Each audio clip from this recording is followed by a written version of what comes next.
Hello, welcome back to the Visual Guy Podcast, solo edition, kind of semi-entertainment in news. I'm probably only going to talk about two things, visuals, because it's just me, Fat Dan, the man, honest Todd, no Chris, because Chris, this weekend, well, at the time of recording, it's actually Wednesday, pretty much 6 days before this podcast even goes up, and it probably will be a short podcast visual, because I say all the time, I don't know if you guys could handle my fat rambliness. But about 6 days or so before this goes up, Chris is busy moving house, and I'm actually being best man at a wedding, so it's going to be a busy weekend for both of us. We ain't going to be able to meet up this week, so you've had a couple of weeks off. We didn't do an entertainment podcast last week because I sort of held it off, but because of the release of the Hawkeye trailer, I figured we're each going to have to talk about it a little bit. But yes, Hawkeye trailer's up. This is the entertainment news. I'm going to talk a little bit Walking Dead because I've really been enjoying this season. And anything else that might pop into my head entertainment-wise that I've seen will also chuck up. But visuals, let's get straight to it. Let's get to the Hawkeye trailer. Wow, what an awesome trailer. What a friggin' wicked and amazing and beautiful and cool thing we got. I always say to Chris, it's quite hard when we're living in the world of, crazy witches and magic and space and sci-fi. Then we go back to a regular guy with a bow. But Marvel do it so well, even in the comics, because every now and then it's nice to take a refresher and just get back on the ground on a more human level and see what's happening there. This time we see Hawkeye doing his shenanigans. Trailer dropped. It was cool. We see Hawkeye sending his family away, for Christmas. I'll see you soon. Bumps into Kate Bishop, who is not his daughter, not to be confused, because in the comics, his daughter does have a stint, but in the comics, Kate Bishop is shit. Can I remember now? I'm sure she debuted in I don't know, it was 2007, 6, 2005 maybe. As she was a wealthy rich girl. She was in Central Park. She gets attacked, and she learns to teach herself to fight and whatnot. Becomes a young Avenger. I don't know if this is going to play the same route in the MCU. We see him just sort of bump into her. She's got her own set of bow and arrow. She got her own set of bow with different arrows and stuff. She's like, oh my god, you're Hawkeye, you're Clint, you're the Avenger. She obviously knows who he is. And we just sort of see the story unfold, whether he's helping her get out of her shenanigans, because we see what looks to be her at Hawkeye or Clint's house or some sort of apartment or whatever complex that he's staying in. And they go on weird, wacky adventures together. We know that somebody from Black Widow's on the way, Yelena, because she's been misled by Madam Hydra that, Hawkeye killed your sister. So we assume that's because we saw the pictures, the early pictures, looks like they're on the run, and we would assume that that's why they're on the run, or what they're trying to escape from is her attacking. But it looks to be, Kate's in some sort of trouble, or she's doing something, or she's, misguided somewhere, hasn't got nowhere to go, and she falls on Clint. And he sort of seems to help her and look after her and mentor her and take care of her. He's got his family away, for the holidays or whatever. Because that's the thing as well, it's around Christmas, which for whatever reason, I absolutely adore. I friggin' love that it's around Christmas. But no, I'm so excited. It's the last week. What is it? What is it? The 24th? 29th? Something like that of November. And it'll take us right through up to Christmas. Cannot wait. So it means around Christmas time, because I think Christmas is a Saturday. Oh, pardon me, visuals. We'll have a cool one. Couple of days, if I'm right, 6 episodes. Well, I think that the last one be just before Christmas. Whatever. We see some. I think the best thing, my takeaway from the trailer, is somebody chucking like a Molotov cocktail bomb thing through the window. But Clint's already potting the window out, ready to catch it. Pop chucks it through. Window's already potted because he saw it coming, grabs it and chucks it back. I'm down for this. I'm so excited. I think it's going to be cool.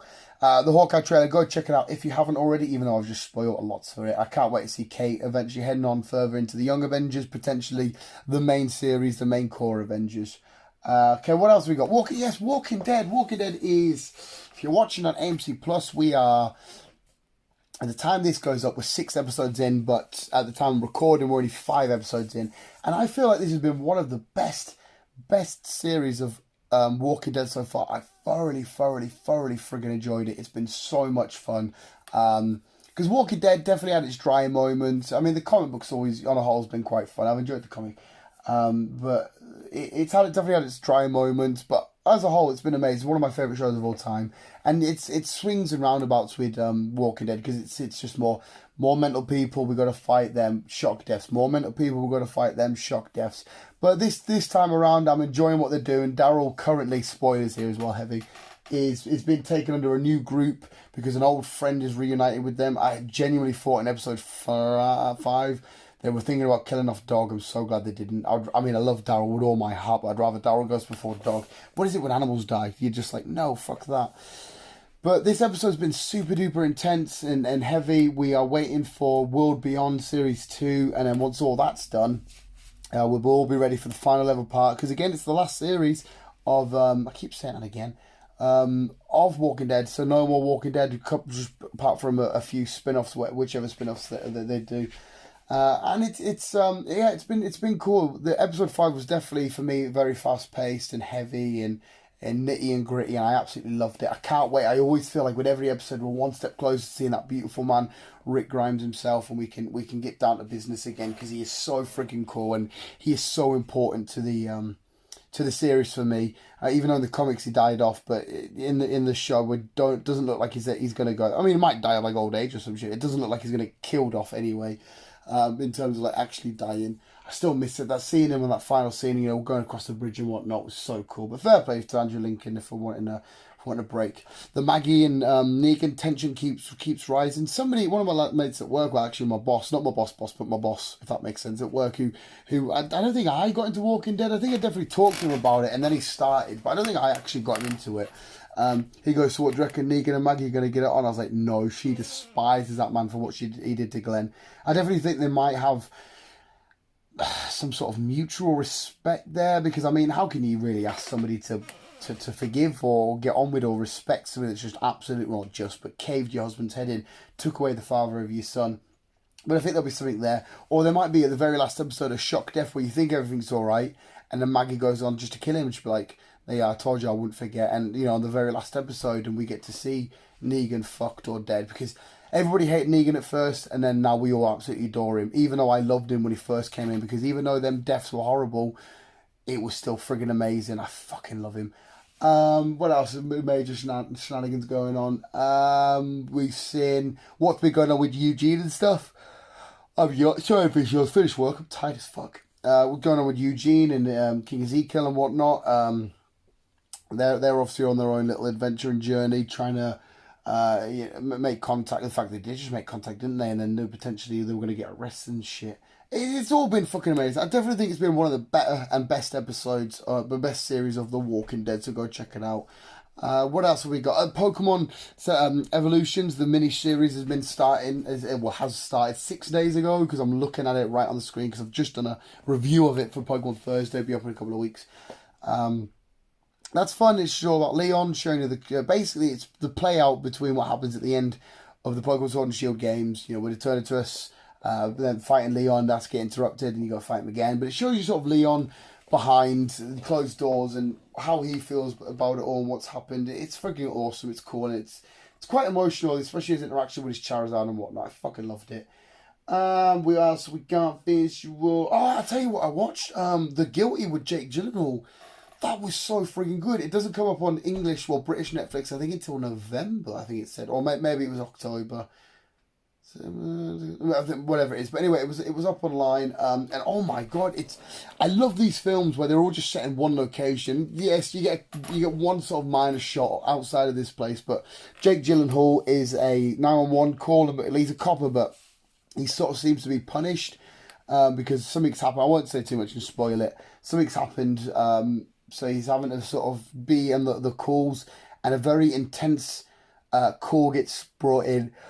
I'm going to fuck you, you're going to fuck off. And he's having to deal with it, and it's so freaking good because there's a nice little twist at the end. You're like, oh shit, what's going down? This is nuts, that's crazy. I fucking loved it. Go check it out, Visuals, The Guilty. So freaking cool. What else are we at? I think, to be fair, for me personally, I think that's probably about it. Yes, we've got the announcement of Spider-Man 2 for PlayStation 5. Venom's going to be there. Miles is back. And we've got Wolverine video game. I am definitely getting my hands on a PS5 as soon as I have some funds together, as soon as I get enough money saved up. Do some extra hours at friggin' horrible, god fucking forsaken work, which I hate so much. But yeah, visuals. I think that's it. Go check out episode 6 of Marvel's What If. What If Killmonger saved Iron Man. That was a great episode because the time this goes up, episode 7 will be up tomorrow, and I don't know who episode 7's about. Looks as if they're going to do a big old team meet up with Agent Carter and everybody at the end, which is dope. But I think we're there, visuals. That's it. Nice short one. Just me rambling on. No Chris, who kind of keeps the sensible normalness down the ground while I keep doing weird wacky shit, talking to you how much I want to rub oil over Tom Holland and slide everywhere. But yeah, there we go, visuals. We'll leave it there. It's not so much entertainment news. It's just Hawkeye trailer was cool. Walking Dead's been cool. Go watch The Guilty. Pokemon Evolutions is awesome. And some wicked cool Marvel to the PlayStation shit. I think that's it. What a great podcast. Visuals, I love each and every single one of you so freaking much. Remember to keep being you.